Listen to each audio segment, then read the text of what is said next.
সুফা ফাউন্ডেশনের সম্মানিত নেতৃবৃন্দকে, যারা দীর্ঘদিন থেকে কোরআনের শিক্ষা সমাজে প্রতিষ্ঠিত করবার জন্য, আল্লাহর প্রতি মানুষকে আহ্বান করবার একটি গুরু দায়িত্ব পালন করবার জন্য, আল্লাহ তাআলার সৃষ্ট এই জগতে ইসলামী আদর্শের বিকাশ ঘটাবার জন্য যারা কাজ করছে। আল্লাহ তাআলা বলছেন, ওমান আহসানু কাওলাম মিম্মান দা ইলাল্লাহি ওয়া আমিলা সালিহান ওয়া ক্বালা ইন্নানি মিনাল মুসলিমিন। তার কথার যে উত্তম কথা আর কার হতে পারে, যে আল্লাহর পথে মানুষকে ডাকে, যে আল্লাহর পথে মানুষকে আহ্বান করে এবং নিজের সৎ আমল করে এবং ঘোষণা করে আমি মুসলিমদের মধ্যে অন্তর্ভুক্ত। যখনই একজন ব্যক্তি আল্লাহর পথে মানুষকে ডাকবেন, আল্লাহর পথে মানুষকে আহ্বান জানাবেন, তখন তার প্রথম দায়িত্ব হচ্ছে নিজেকে সৎ আমলের উপর, কোরআনের উপর, আল্লাহ রাসূলের আদর্শের উপর নিজেকে প্রতিষ্ঠিত করা, নিজেকে একজন সৎ মানুষ হিসেবে আল্লাহ রাসূলের প্রদর্শিত পন্থায় নিজেকে তৈরি করবার জন্য চেষ্টা করা। আর যখনই একজন ব্যক্তি নিজেকে সৎ মানুষ হিসেবে প্রতিষ্ঠিত করবার চেষ্টা করবেন, মানুষকে আল্লাহর পথে ডাকবেন, তখন তার সামনে অনেক প্রতিবন্ধকতা আসবে, বাধা আসবে, সমালোচনা আসবে, জুলুম আসবে।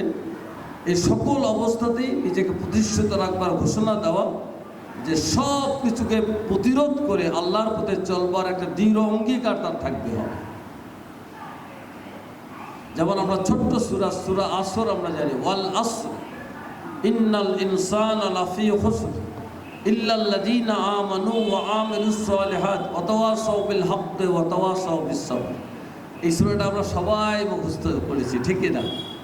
আল্লাহ তাআলার এই কোরআন শরীফের ছোট্ট সূরার মধ্যে অন্যতম সূরা আসর। এখানেও আল্লাহ তাআলা বলছেন, যে আল্লাহ কসম করে বলছেন, একটা সময়ের কসম করে বলছেন, যে ওয়াল আসরে, একটা সময়ের কসম, ইল্লাল্লাযীনা আমানু, কেবল ওই সমস্ত ব্যক্তিরা ছাড়া সকল, ওয়াল আসরে ইন্নাল ইনসানা লাফি খুসর, সকল মানুষ ক্ষতির মধ্যে লিপ্ত, ধ্বংসের মধ্যে লিপ্ত, গুনাহের মধ্যে লিপ্ত। ইল্লাল্লাযীনা আমানু, কেবল ওই সমস্ত ব্যক্তিরা ছাড়া, ইল্লাল্লাযীনা আমানু, যারা ইল্লাল্লাযীনা আমানু, যারা ঈমান এনেছে আল্লাহর উপর, রাসূলের উপর, কোরআনের উপর। ইল্লাল্লাযীনা আমানু ওয়া আমিলুস সালিহাত, এবং যারা সৎ কাজ সম্পাদন করেছে, অথবা সৎ কাজ সম্পন্ন করেছে, সৎ কাজের উপর প্রতিষ্ঠিত থেকেছে, অথবা বিল হককে, হক পথে মানুষকে আহ্বান করেছে, হক পথে চলবার জন্য মানুষকে ডেকেছে বা বলেছে, অথবা বিস সবর, এবং যারা ধৈর্য ধারণ করেছে। যখন একজন মানুষ আল্লাহর আদর্শের উপর, আল্লাহর সমাজ ব্যবস্থা কায়েমের জন্য যখন একজন মানুষ আল্লাহর প্রতি ঈমান আনে, রাসূলের প্রতি ঈমান আনে, কোরআনের প্রতি ঈমান আনে, তখন তার উপর নানান প্রতিকূলতা, নানান প্রতিবন্ধকতা, বাধার সৃষ্টি হয়। এই সকল অবস্থাতেই আল্লাহর প্রতি অবিচল থাকবার দৃঢ় অঙ্গীকার নিয়ে যারা ঈমানদার, তাদের কাজ হচ্ছে সামনের দিকে এগিয়ে যাওয়া। তো আজকে যারা এই কাজ করছেন, আমি তাদেরকে ধন্যবাদ জানাই। আল্লাহ তাআলা এই কাজকে সবচেয়ে বেশি পছন্দ করেন। আল্লাহ তাআলা বলছেন, আল্লাযীনা আমানু ইউকাতিলুনা ফি সাবিলিল্লাহ ওয়াল্লাযীনা কাফারু ইউকাতিলুনা ফি সাবিলিত তাগুত। যারা ঈমানদার, তাদের কাজ হচ্ছে আল্লাহর পথে মানুষকে ডাকা।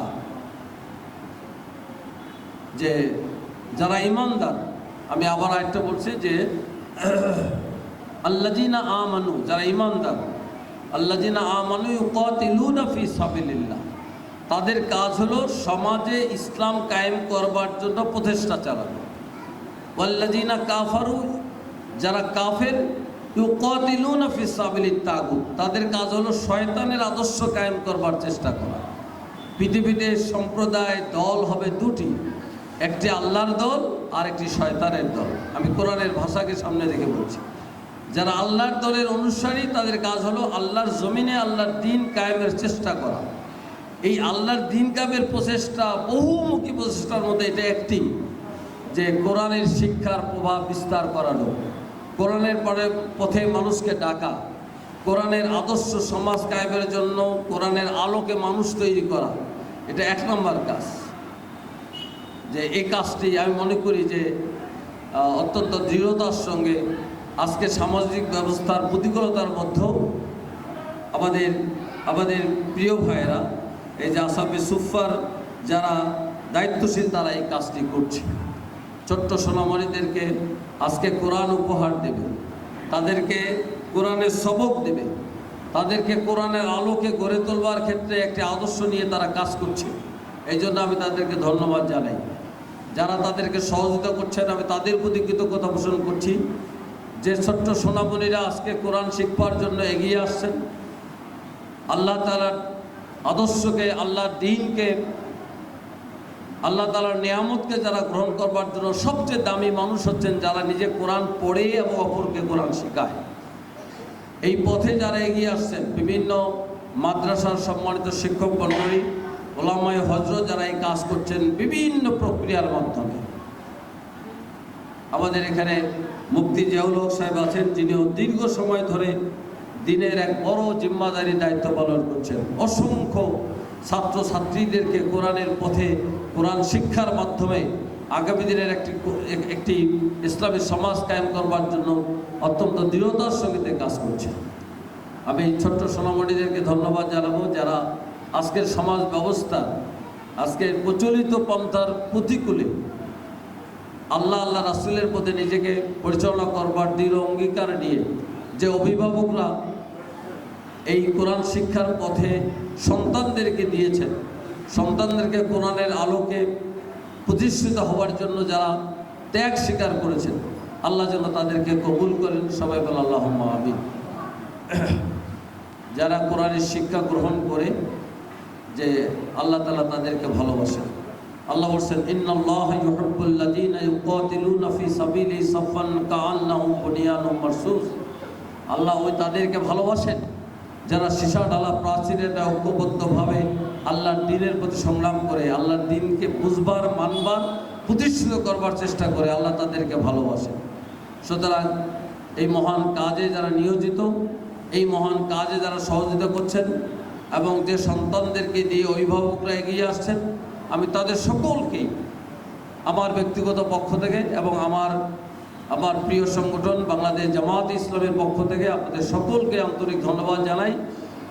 আগামী দিনে আসুন আমরা এই বাংলাদেশে শতকরা 95 জনের বাংলাদেশে আসুন আমরা কোরআনের আলোকে সমাজ কায়েম করবার জন্য দৃঢ় অঙ্গীকার নিয়ে ময়দানে কাজ করি।